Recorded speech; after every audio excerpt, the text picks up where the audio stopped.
Assalamualaikum warahmatullahi wabarakatuh.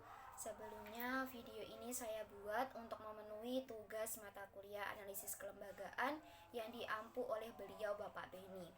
Yang mana pada kesempatan kali ini saya akan menyampaikan hasil observasi asrama UPTQ Uinsa. Di slide yang pertama, di sini saya akan menjelaskan profil singkat dari asrama UPTQ Uinsa.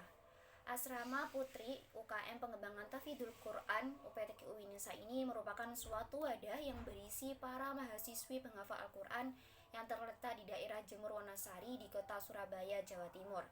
Kehadiran asrama UPTQ Uinsa sendiri merupakan sebuah perjuangan yang tidak mudah demi mewadahi para hafadzul Quran yang berproses secara akademis di kampus Islam.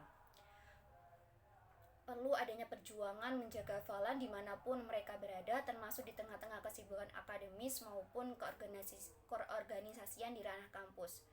Untuk metode pembelajarannya sendiri di UPTQ Uinsa ini menggunakan metode menghafal mandiri, dikontrol dan dibantu oleh pembimbing tahfidz setiap hari dengan waktu setoran hafalan dan murojaah yang telah ditentukan. Di slide yang berikutnya yaitu analisis SWOT yang terdiri dari kekuatan, kelemahan, peluang, dan juga ancaman. Next, mengenai kekuatan di asrama UPTQ Uinsa. Asrama UPTQ Uinsa ini sendiri mempunyai sosial media yang aktif digunakan untuk promosi asrama serta penerimaan mahasiswi baru di UPTQ. Yang kedua yaitu ada berupa kekuatan di mana sebagian besar penghuni asrama sudah mempunyai hafalan Quran jauh sebelum masuk ke asrama UPTQ, sehingga banyak yang bisa mengikuti pembelajaran yang disampaikan oleh ustadzah dengan baik, dan nyatanya juga banyak yang sudah hatam Al-Quran sebanyak 30 juz. Kemudian yang ketiga ada kekuatan berupa mempunyai banyaknya tenaga pengajar yang sangat mumpuni di bidangnya. Next, ada kelemahan di asrama UPTQ Uinsa. Yang pertama yaitu kurangnya fasilitas yang memadai berupa minimnya jumlah fasilitas kamar serta minimnya kamar mandi bagi para penghuni asrama, sehingga hal tersebut menjadikan para mahasiswi harus rela untuk tidur di luar kamar. Selain itu, dengan kurangnya fasilitas kamar mandi pula menjadikan terhambatnya pelaksanaan kegiatan dikarenakan panjangnya antrian. Yang kedua, ada kelemahan berupa rendahnya tingkat kesadaran mengenai kebersihan di asrama.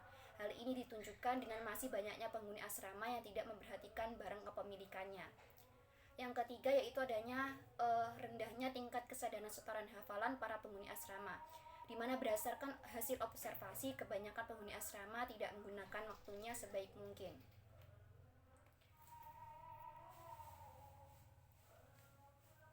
Selanjutnya yaitu adalah solusi dari adanya kelemahan di asrama UPTQ Uinsa. Yang pertama yaitu mungkin dari pihak pengurus bisa membuat proposal untuk diajukan kepada pihak UNIF dengan tujuan agar dapat memenuhi serta melengkapi fasilitas yang sekiranya kurang. Karena kesediaan fasilitas sendiri merupakan suatu kunci tercapainya tujuan pendidikan asrama yang berjalan secara teratur, efektif, dan efisien. Yang kedua, adanya solusi menanamkan rasa kesadaran diri akan pentingnya menjaga lingkungan asrama. Selain itu, bisa juga memperketat kembali kesadaran penghuni asrama dengan memperlakukan denda atau penyitaan terhadap barang kepemilikan. Yang ketiga yaitu mengoptimalkan seluruh kemampuan dan maksimalkan seluruh kapasitas waktu yang dimiliki untuk menghafalkan, sehingga nantinya saat sesi setoran bisa menyetorkan hafalannya dengan tepat waktu. Kemudian yang ketiga ada peluang di asrama UPTQ Uinsa.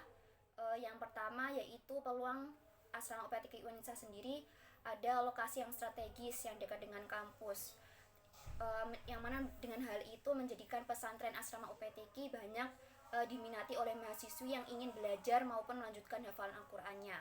Kemudian juga yang kedua, peluangnya di asrama UPTQ Uinsa ini sendiri terdiri dari guru tahfidzul Quran yang merupakan lulusan pesantren dan hafal Al-Quran, sehingga sudah tidak diragukan lagi akan ilmu yang diajarkan. Selanjutnya ada berupa ancaman yang dihadirkan dari asrama UPTQ Uinsa.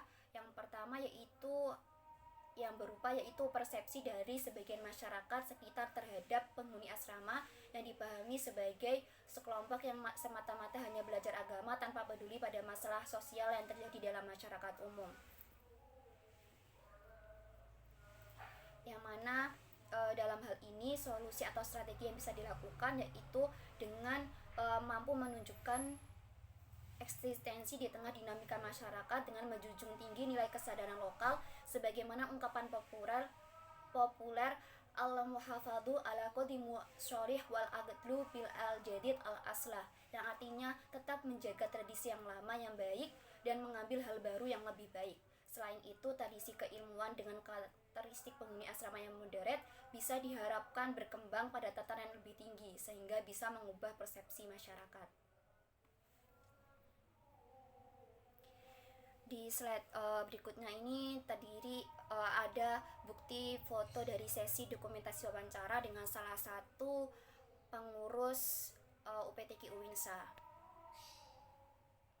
Kemudian di slide berikutnya ada dokumentasi hasil observasi yang terdiri dari kondisi bagian depan asrama UPTQ asrama UINSA dan juga kegiatan setoran asrama UPTQ UINSA. Dan di slide berikutnya juga terdiri dari kondisi barang pribadi milik para penghuni asrama dan kondisi rak sandal dan juga sepatu penghuni asrama UPTQ UINSA. Dan next ada kondisi kamar mandi di asrama dan ada kondisi dari kamar asrama penghuni dari asrama UPTQ UINSA. Cukup sekian yang dapat saya sampaikan. Apabila tutur kata yang salah, saya mohon maaf yang sebesar-besarnya. Assalamualaikum warahmatullahi wabarakatuh.